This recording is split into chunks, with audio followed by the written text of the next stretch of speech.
Okay, so we see we have a large number of fencers on the floor today, and you know, in the past we've done a round robin, but we looked at it, it'd take about 18 hours to complete that. So we're not going to do that.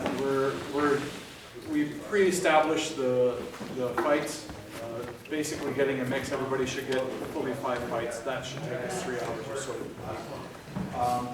The basis of the combat shall be to the three landed blows. Double strikes, so strikes simultaneous count as blows. So if you do a double strike, that's 2 blows, and the next blow will conclude the bout. Okay?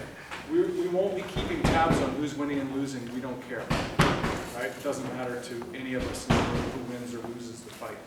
At the end of this, before you de-kit, actually before you drop in any kit at all, make sure that you come and see either myself or David, and you will submit a name of the person who you believe best illustrated both prowess in armoured, but also brotherhood in arms as well. So that at the end of this, then we can choose amongst us the best amongst the equals that are here. Okay? The first. Okay? This is the way the bouts shall happen. The appellants can choose the weapon that they wish to fence with. You may choose from sword in one hand, sword in 2 hand, and spear. Okay? These are the weapons that you can choose from. All weapons used on this list will be aluminum. Okay? So you will be fencing with aluminum swords. If you don't have one, pick one you like out of the rack. Everyone is responsible for the integrity of their own equipment. Okay, I'm going to presume that you're all experienced fencers and are quite well prepared to engage in this action. Okay. Hand strikes, blows to the hand do not count towards the total. So if you're sniping hands, you're not going to be winning bouts or concluding fights. Okay? Hands are obviously the most likely thing that's going to get injured and cause you to have to retire. Okay? And I fully expect that out of the 18 people who are right here, 5 or 6 will be out before they finish their 5 fights with injuries. Okay? If you are hurt, I don't care. If you are injured, an injury means that you require immediate medical intervention to preserve life or limb.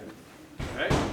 So if you are injured, we need to know immediately. Don't walk off and hide your injury, you know, in the corner because you want to be a tough guy. If you're broken or bleeding, I need to know.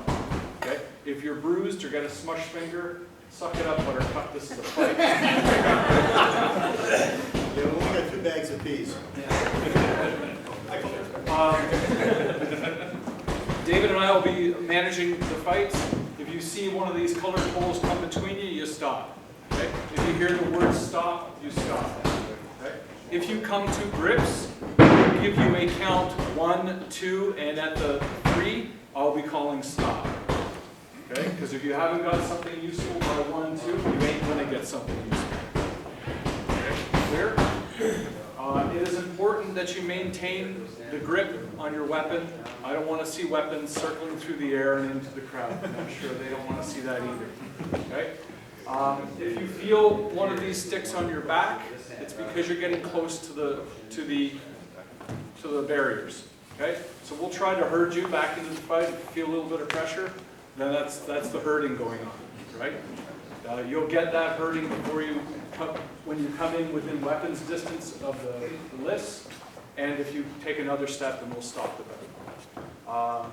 The fight, as I mentioned, will go to 3 blows. We won't stop the fight after each blow. The fight will continue until the count is completed. Right? So there'll be no interruption. So if you come in, bump, bump, bump, that's 3. Done. The fight is over. Okay? Clear? It is important that you articulate the touches. So if you are struck, call out good. I don't need you to go, you hit me in the head, right? Or you hit me in the arm. You don't need to do that. You just need to call good, right? If you want good arm, good head, whatever. But all you need to do is articulate that you acknowledge the touch. Okay? Feel free, if you feel when you delivered that blow and they acknowledged the cut, and you felt it was not a good cut because it was flat or whatever, then you can call that back. and we'll acknowledge that there was no touch, okay?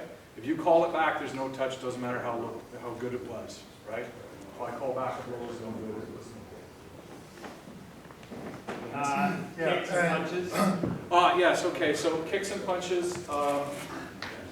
If you're going to bring the foot into play, make sure that you're doing so safely. We are all friends here, so crotch punt should be read out.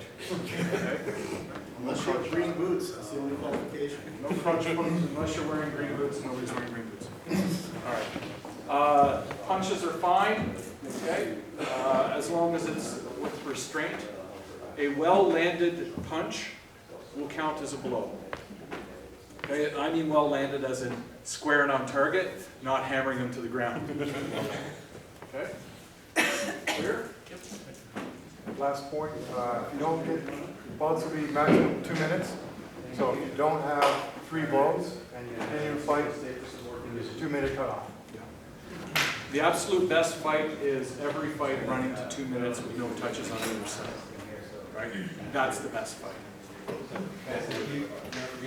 And just I want to add, you all have, you scheduled for 5. If you want more after, so the official thing will be over when we've each had 5. You're welcome to challenge anyone, would you like to have another match after. The list will be open until the Christmas party starts, I guess. The list will be open until we need it for killer spill later. Okay. Oh. Just for clarification, what are you defining as the hand? How far is that? The hand is to the cuff. Okay. So when I say to the cuff, I mean to where the cuff starts. This is arm, this is hand. Right? So if you're wearing an hourglass type gauntlet, then if somebody's wearing an hourglass, no. Okay, so here's an articulated gauntlet. Just stick it out there. Anything here back would be arm, here forward would be hand. Right?